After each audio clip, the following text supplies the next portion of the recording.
एक समय की बात है। धौलपुर गांव में रमेश और सुरेश दो भाई रहा करते थे। रमेश और सुरेश के पिताजी धौलपुर गांव के मशहूर रावण का पुतला बनाने में माहिर थे।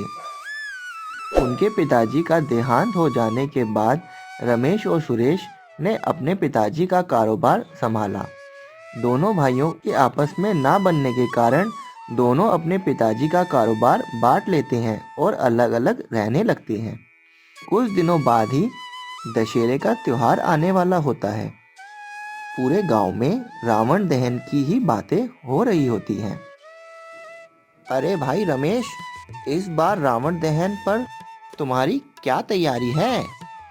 हर साल तो तुम्हारे पिताजी ही धौलपुर के लिए रावण बनाते थे। इस बार तुम्हारी क्या तैयारी है? हाँ भाई, तैयारी तो पूरी है। जब सरपंच जी बोलेंगे तब काम शुरू हो जाएगा। हाँ हाँ हाँ, ये तो है भाई, पर रावण बनाने का ऑर्डर किसे मिलेगा? तुम्हें या तुम्हारे भाई को? भाई, ऑर्डर किसी को भी मिले, मुझे मिले या मेरे छोटे भाई को, क्या फर्क पड़ता है? रमेश बहुत ही सीधा और मेहनती इंसान था। वह हमेशा अपने छोटे भाई की भलाई ही चाहता था। वहीं दूसरी तरफ सुरेश। हाँ भाई सुरेश, कैसा चल रहा है काम? हाँ यार, काम तो बढ़िया ही चल रहा है। जब से अपना काम शुरू किया है अब कोई झंझट नहीं। और अब दशहरा आ रहा है, देखना सरपंच जी मुझे ही रावण बनाने का ऑर्डर देंगे। हाँ भाई, पर ध्यान रखना तुम्हारा भाई रमेश भी ये ऑर्डर ले सकता है। वो भला कहाँ मेरी बराबरी कर पाएगा? देखा नहीं मेरे यहाँ कैसे कैसे बेहतरीन रावण बने हुए रखे हैं। देख लेना भाई, ऑर्डर तो मुझे ही मिलेगा। यह सब बातें सरपंच जी के कानों में पड़ती हैं। सरपंच जी बहुत ही समझदार और सबकी भलाई करने वाले इंसान थे। यह सब सुनकर वह सोच में पड़ जाते हैं कि किसे रावण बनाने का ऑर्डर दिया जाए। फिर सरपंच जी के दिमाग में एक ख्याल आता है कि क्यों ना मैं रावण बनाने की एक प्रतियोगिता रख दूं, जिसमें रमेश और सुरेश जिसका भी रावण सबसे बढ़िया और अलग होगा उसे ही इनाम दिया जाएगा। फिर अगले दिन, सुनो सुनो सुनो, सरपंच जी का कहना है कि इस बार दशहरे के लिए रावण बनाने का ऑर्डर रमेश या सुरेश में से किसी एक को दिया जाएगा। अब देखना यह है कि कौन कितना बढ़िया और सबसे अलग रावण बना सकता है। इसके लिए सरपंच जी ने एक रावण बनाओ प्रतियोगिता रखी है। इन दोनों में से जो भी इस प्रतियोगिता को जीतेगा उसे गांव की तरफ से इनाम दिया जाएगा। यह सुनकर सब लोग खुश हो जाते हैं। फिर अगले दिन रमेश सोच ही रहा होता है, भला मैं ऐसा कैसा रावण बनाऊं जिससे कि मेरा रावण सबसे अलग हो। मुझे कुछ ऐसा रावण बनाना चाहिए जिससे कि लोगों का भला हो सके। ऐसा क्या होगा?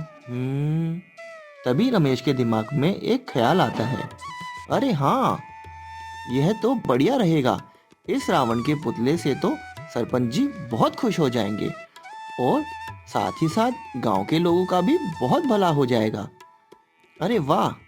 यह कहकर रमेश रावण को बनाने में लग जाता है। वहीं दूसरी तरफ सुरेश, हाँ मैंने कहा ना, हमारा रावण ऐसा होना चाहिए कि धौलपुर तो क्या, बाकी के सभी गांवों में ऐसा रावण कभी ना जला हो। रावण ऐसा हो जो बहुत ही बड़ा और आतिशबाजियों वाला हो।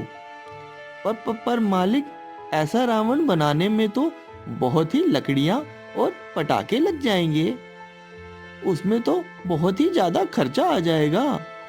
हाँ, मुझे ये सब कुछ नहीं सुनना, ये मेरी इज्जत का सवाल है। मैं अपने उस भाई से कभी हारना नहीं चाहता और साथ ही उस घमंडी सरपंच को भी तो सबक सिखाना है। तुम तैयारी शुरू कर दो। जी मालिक। फिर दोनों भाई रमेश और सुरेश अपने अपने रावण को बनाने में लग जाते हैं और एक हफ्ते तक खूब मेहनत करते हैं।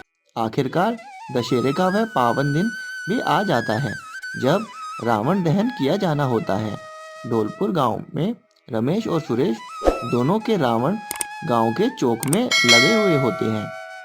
और दोनों पुतलों पर जब तक प्रतियोगिता का परिणाम नहीं आ जाता, काले कपड़े से दोनों ही रावणों के पुतलों को ढक दिया जाता है।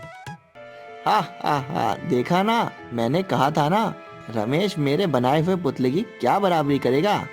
देखो इसका पुतला हमारे पुतले से कितना छोटा है। फिर सरपंच जी कहते हैं, भाइयों और बहनों, ढोरपुर के सभी वासियों, आज हम दशहरे के पावन अवसर पर यहाँ रावण दहन करने के लिए इकट्ठा हुए हैं। रमेश और सुरेश दोनों ने ही बहुत मेहनत के साथ यह रावण के पुतले बनाए हैं। और भाइयों, आप लोगों को ही यह सब तय करना है कि कौन सा रावण सबसे ज़्यादा अच्छा और सबसे अलग है। फिर दोनों रावणों के पुतलों से कपड़ा हटाया जाता है। जैसे ही काला कपड़ा हटता है, गांव के लोग चौंक जाते हैं।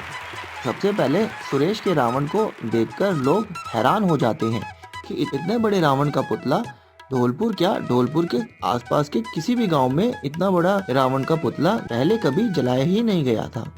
फिर साथ ही रमेश के रावण पर लोगों की नजर जाती है, तो रमेश के रावण को देखकर सभी लोग खुशी के मारे हंस पड़ते हैं। रमेश का रावण पूरा ही समोसों और जलेबी से बना हुआ होता है। यह देखकर गांव के बच्चे बहुत खुश होते हैं। मेरे सभी ढोलपुर के वासियों, मेरे रावण के पुतले को देखकर भले ही आप सबको हंसी आ रही होगी, पर मैंने ऐसा रावण इसलिए बनाया है कि हम लोग हर साल रावण को जलाकर राख कर देते हैं, जिससे कि हमारे पैसे की बर्बादी होती है। मैं यह नहीं कहता कि रावण जलाना कोई बुरी बात है, बल्कि रावण जलाना तो बहुत ही अच्छी बात है। पर मेरे प्यारे दोस्तों, इस रावण को बनाने का उद्देश्य बस इतना ही था कि इस रावण में लगे समोसे और जलेबी हमारे सारे गांव में बांटे जाएं, जिससे कि किसी गरीब का पेट भरा जा सके। और जो मेरे भाई सुरेश ने इतना बड़ा रावण बनाया है, मैं सरपंच जी से अनुरोध करूंगा कि प्रतियोगिता का इनाम मेरे छोटे भाई को ही दे दिया जाए। यह सुनकर सुरेश हैरान हो जाता है। नहीं नहीं भाई, गलती तो मेरी है। मैं ही लोभ और लालच में आकर और सिर्फ अपने लाभ के बारे में ही सोचता रहा। भाई मुझे माफ कर दो, आज आपने मेरी आंखें खोल दी। फिर पूरे गांव मिलकर रावण दहन करता है और साथ ही रमेश के बने हुए रावण की मिठाई और समोसे पूरे गांव में बांटे जाते हैं।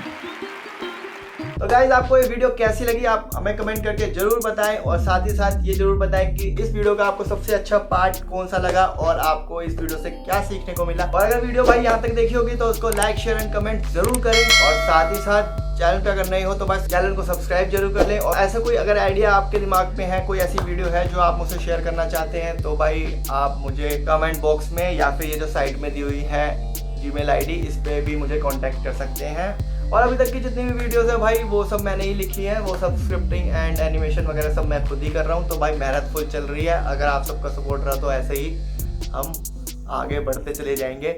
तो मैं मिलता हूँ आपको नेक्स्ट ऐसे ही मजेदार स्टोरीज के लिए। तब तक के लिए टेक केयर।